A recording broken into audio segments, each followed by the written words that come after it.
Mr. Bester, the other side of the boat. I thought you said you were caught. You want to know the truth? I was caught on a rock, Dennis, and as soon as it popped off the rock, the walleye hit it. Another nice one. Yeah, they are. They're real nice. You know what? They seem to be getting a bit bigger in this area right here. You know what, Dennis? Maybe he doesn't want to be short lunch, but he's going to be. While you were doing that, look what happened. Took the tail right off it just when you were doing that. Hi, I'm Darryl Choronzey, and today we really are doing something a little different. I'm with my good buddy Denis Bester from Owen Sound. We're in the Attawapiskat River. It's 200 miles northwest of Hurst, Ontario. We flew in this morning, and we're catching a lot of walleye like this, and there's a lot bigger ones in there, so stick with us because we're going fishing. But first, we're going to shore lunch. We're going to shore lunch. We'll see you. I'm going fishing all the time, and my baby's going fishing too. Bet your life that your sweet wife can catch more fish than you. Any fish will bite if you got the right bait. Now here's a little something that I'd like to relate. With my pole and my line, I'm going fishing. Yes, I'm going fishing. My baby's going fishing too. Going Fishing with Darryl Choronzey is brought to you in part by Ontario, more to discover, Yamaha Motor Canada, and by Montana's Cookhouse.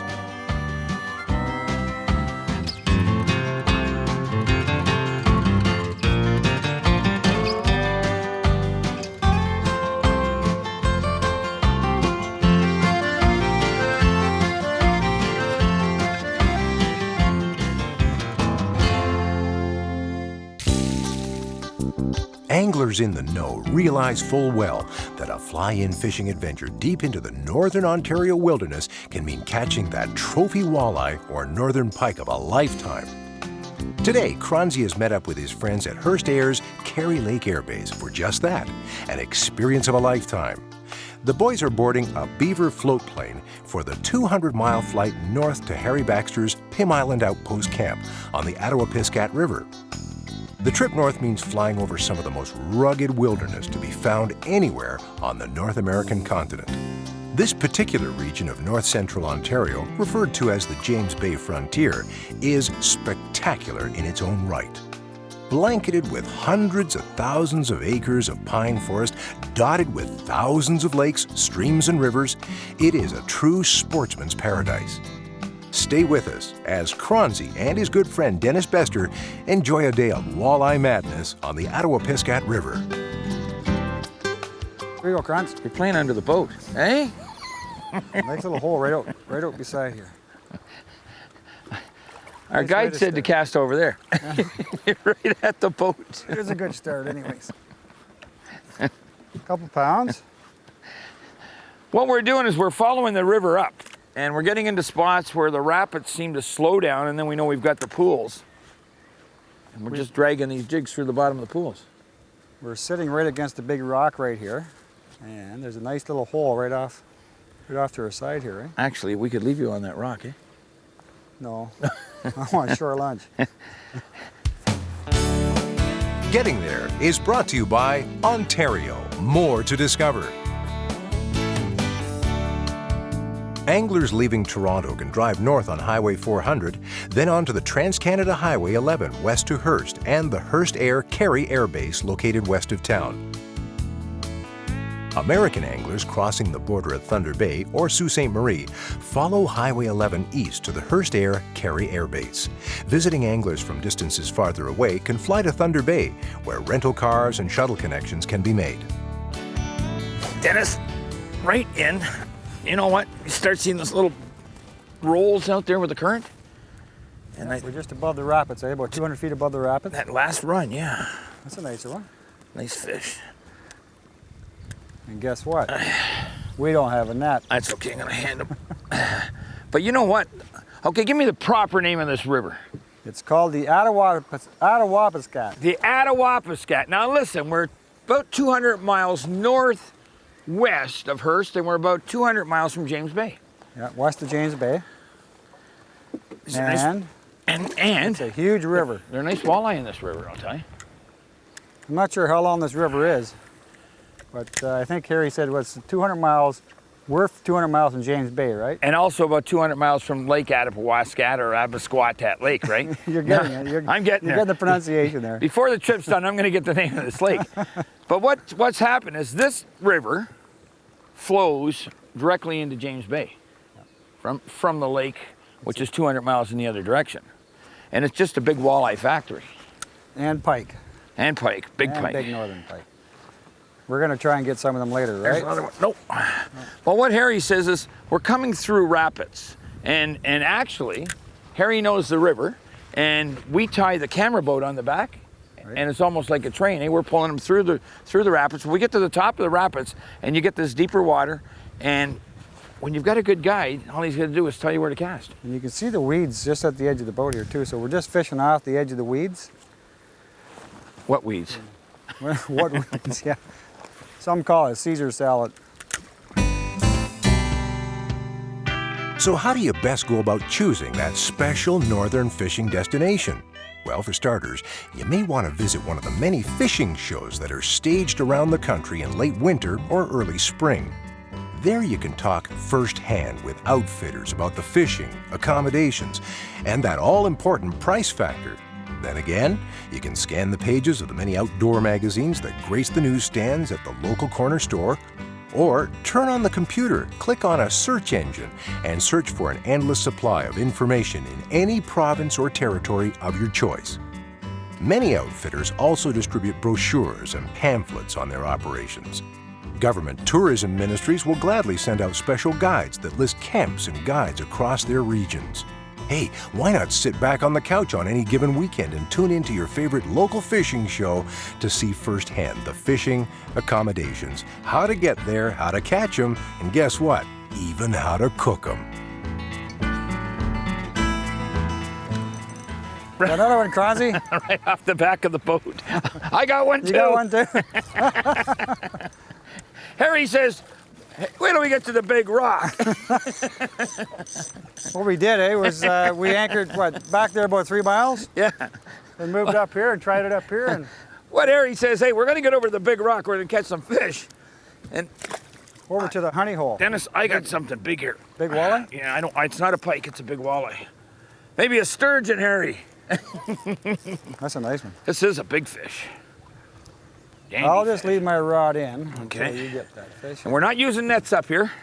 No. So I want you to stick your fingers right in the teeth of that thing. Look at the size of that Look one. at this walleye. That is a nice Whoa. walleye, eh? Bring him over here. I got him here. You got him? Dandy. I may even release him right at the boat.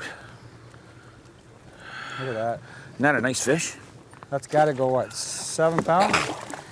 That's got to go about 7 That's pounds. got to go about 7 pounds? That was probably about 7 pounds.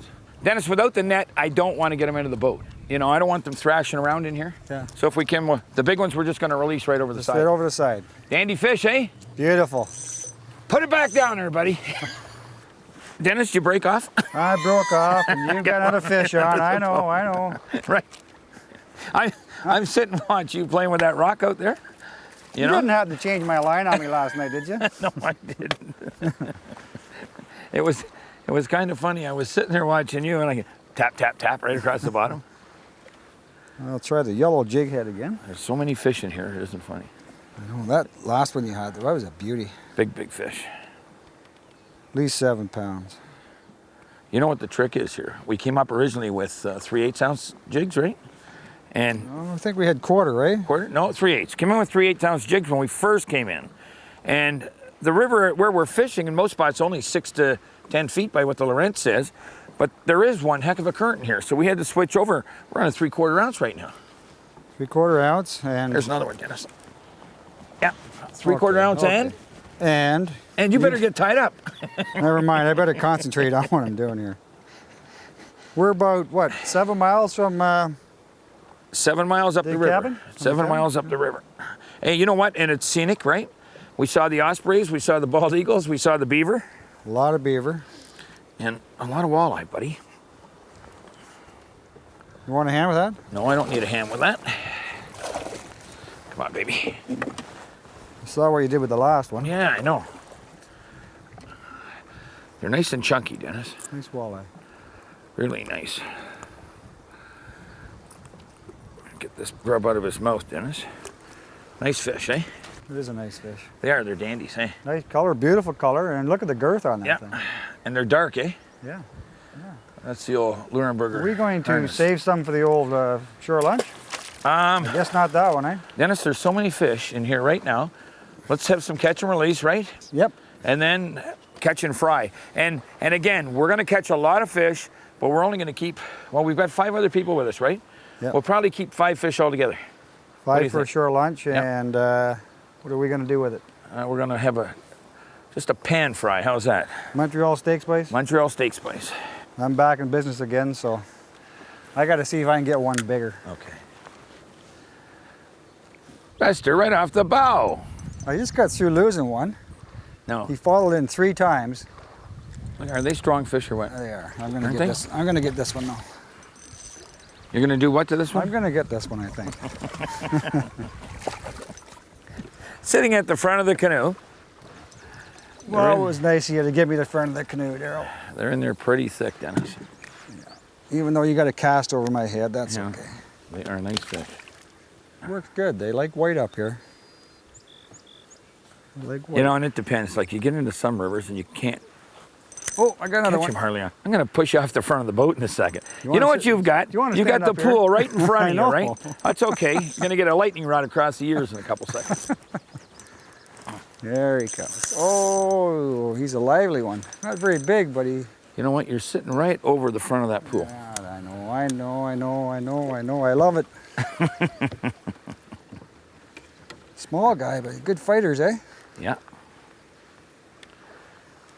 They're in this one stretch. Oh, baby, there you go. Harry mentioned when we come in here, he's looking between an island here and the shoreline here. And what happens is the river comes around, the shallower water's out there, and where you lose the current, you know it's deep water. And our man knows the pools. There's a sand bottom here too with the odd rock. There's one sitting right Yeah, beside I see us the rock here. right here. Polaroids help, eh? Great little spot. Going fishing returns in a moment. There's one crunch. Front of the boat, eh? So all we're doing is what? we're taking 2 or 3 out of each hole. Yeah. Well, what, you know, moving up. Harry just says, hey, I'm going to go up, find some deep pools, right? And all he's doing is anchoring up top and slowly dropping us down on the fish. Another one about maybe a couple pounds, Maybe maybe. a shore lunch fish. Yeah, shore lunch fish, maybe. You think so? Well, I think our other guys are going to probably have a cooler full. Nice We chunky are- fish, though, eh? We are what? 8 miles from. 8 miles from the outpost camp. Can I throw over top of you? You certainly can. And there's fish everywhere. You know that? Beautiful spot though, isn't it? Dandy. You know, Dennis was just saying, and I believe, and I could be wrong, but I believe we're about 200 miles down to James Bay. And we're thinking about getting a canoe one day and coming up here, right? And taking the trip down. Who's going to paddle? I'll do it because the current will take us all the way down to James Bay. It would be a blast though, I think. It's pretty. There's no 2 ways about it. And the river is just choked full of fish. Be a nice canoe trip, about 200 miles, I guess, right down to James Bay. Take about a week, right? Don't put a paddle in the water. Just lie back with our feet up and our rods out there. Rides out, waiting for stop the for walleye. shore lunch every once in a while. Be perfect. You're going over the bow, Bester. You're going. That one there was only that one hit about 6 or 7 feet from the boat. I don't want to say what I call that kind of fishing, but you're sitting right there on the top of the bow. You sure you don't want to sit up here? No, for I a do while? not want to sit on the top. Oh, See, these are all shore lunch size, eh? Oh man, they're nice fish. We've got walleye in here, 4 or 5 occasions today that are up to Oh, look at 7 that pounds. release. How do you like that? We'll talk about your hydro release in a second. But we've had fish in here today up to about 7, 8 pounds. There's a lot of 5 pound plus fish. But you get into some of these areas and it's almost like a nursery where you got the shore lunchers, eh?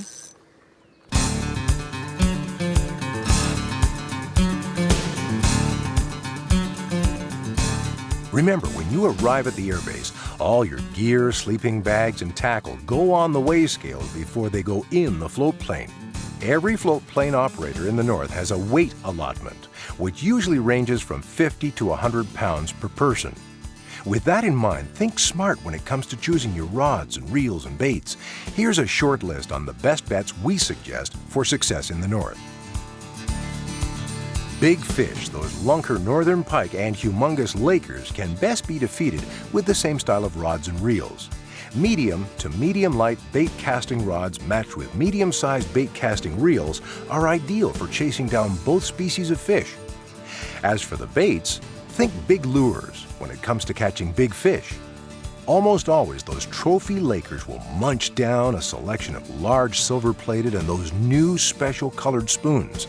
As for northern pike, they never seem picky and in fact will strike out at those same spoons or a good selection of overgrown inline spinners with overgrown bucktails and trebles trailing behind. For bass and walleye, try dropping down a notch to medium and medium-light graphite spinning rods and medium-light spinning reels. Solid color plastic grubs and minnows with properly sized lead head jigs will work well on both species. As for catching graylings and brook trout, it's light or ultralight spinning outfits and those mini-sized plastic grubs and an assortment of ultralight inline spinner baits that are the hands-down choice of most successful anglers. We also suggest you contact your outfitter in advance of your trip and obtain the all-important suggested packing list. Remember, once you're there in the wilderness, you're in the wilderness. Denis? You know what? Watch the anchor rope. You know what? We could call these shakers, eh? Call them whatever you want. This river is totally loaded with fish like that. You can call them whatever you want, You know? but they look good. It's almost like they're on a suicide mission to end up in our frying pan. Denis and I were down below in the rapids, right? And we were getting fish probably, twice that size to 3 times that size, eh? Yeah. And we thought, well, let's go up and do a little more exploring. Okay, you know where I want to go? Back down to the Back rapids. down below the rapids. Well, there's bigger fish down there. There are, No doubt, definitely no there doubt, are. no doubt. And we've got our shore lunch fish, right? Yep. So what we can do is go down and have shore lunch, right? Yep. Catch some bigger fish. You know, it's just a case of doing a little bit of exploring, but the Attawapiskat is a big river, and it's got a lot of rock in it, right? So you need a good guide, right? For sure. So what we're gonna do is shoot a little set of rapids, go down and eat, and catch some big fish. I wouldn't want to come up here without a guide because there's a lot of rocks, a lot of rapids, a lot of treacherous territory. If you can't read water, right, you can break a lot of shear pins. Oh, yes. Okay, let's pull in our grubs and we'll go down and get something One more cast. big. We'll go for one more cast. And now for the Montana's Cookhouse tip of the week. Even when fishing in fast water, keep your retrieve slow and keep your jig on the bottom. Right there, eh? Another one right there. You know what? We were talking about this fast water instead of sitting in the pools, and look what's happening. Well, we came down below the rapids, like we said. Yeah. 3 or 4 casts, and we're back into them again. You know what? I just cast it in towards shore there and pulled back out, eh? You know, Denis, we talked about this, and I said I like the faster water, right? Yeah. Because these fish actually use this just like one great big bread basket. They'll sit here in the current, they get the oxygen, they got the cool water, and they got the food coming down. Yeah. But again, you get into these rivers, and don't be afraid to nudge right up against the fast water, because that's where the food's coming from. A lot of times, like we were doing last night, we were sitting in deeper water, calmer water, and we were getting bigger fish. But middle of the day, you can get these fish right below the fast water. Shore lunch. Right there, pal. Denis, this time at the back of the boat, you know that? And We moved again. every time we move, we get 1 or 2 fish, Yep, right? Yep, that's a nice But one. we're not staying that long in any one spot. Well, these are nice fish. There's no 2 ways about that. Trying a lot of different types of water. Well, we've tried everything. Hey, we've tried rapids. Now we're in the back eddies. We were up in the pools. Tried some sandbar stuff right off the sandbars. We got fish there. Rocks. Now we got in last night at what time? We got in about 1 o'clock yesterday afternoon, right? Yesterday afternoon, yeah. And we were out about an hour and a half, right? We got about 30 fish. 30 fish, yeah. Now the funny part is we're 8 miles from camp, okay? And it's a very, very, very slow stretch of river, you know? It is, yeah. And we were finding the big fish, like they were averaging 4 to 7 pounds in the slow water. That was down on the south side of the camp, right? Yep, on the south side of the camp. I'm gonna let this little guy go. I'm sure our other boat's going to have shore lunch for it. You know, let's talk about the other boat real quick. We came up, there was 6 of us that came up, including the 2 camera crew, right? Right. And you wanted to bring your son, Luke, right? Yeah. How old's he now? 14. 14, and we got a guy with us named Slant, right? Little, I don't want to say chubby because that's calling the kettle black. Yeah, little chubby guy. But you know what they're doing? They're in the calm water, and this is what most people do when they come up here. What Dennis and I decided was, let's go discover the river. Play some rapids, play some rocks, play some We played some rocks sandbars. today too, yeah. But again, when you come up to these rivers, you don't want to go up the rivers if they've got any kind of rapid on them without a guide. No, there's so much different types of water you can get into, a lot of rock, and I don't want to be paying for a new prop. That's the other thing. If you break the camp's props, you pay for the camp's props. So we'll let the guide do the driving.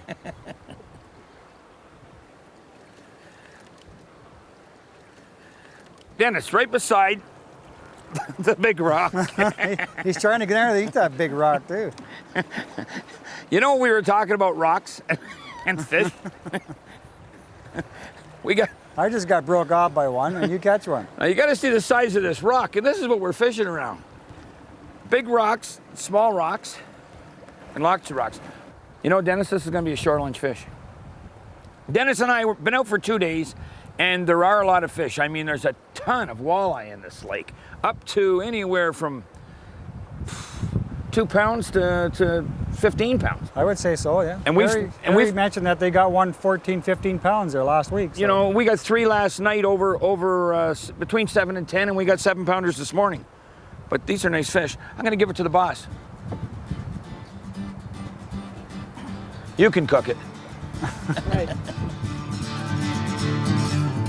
Going Fishing returns with Shore Lunch.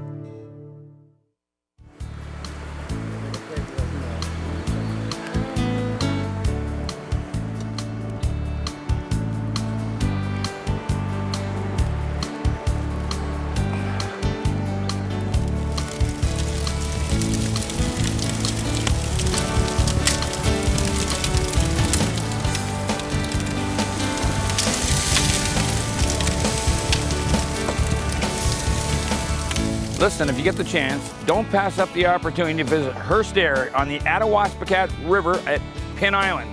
The wind's coming up, and up here we don't use forks.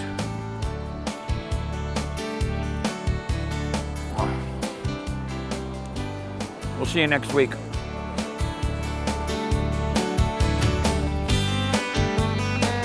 Going Fishing has been brought to you by Yamaha Motor Canada, Abu Garcia, and by Berkeley Trilene. Going Fishing would like to thank the following fine sponsors. Going fishing, baby smiling my way, gonna have a great day, no competition. Going fishing, going fishing. We'll be gone, but not for too long. Going fishing, we'll be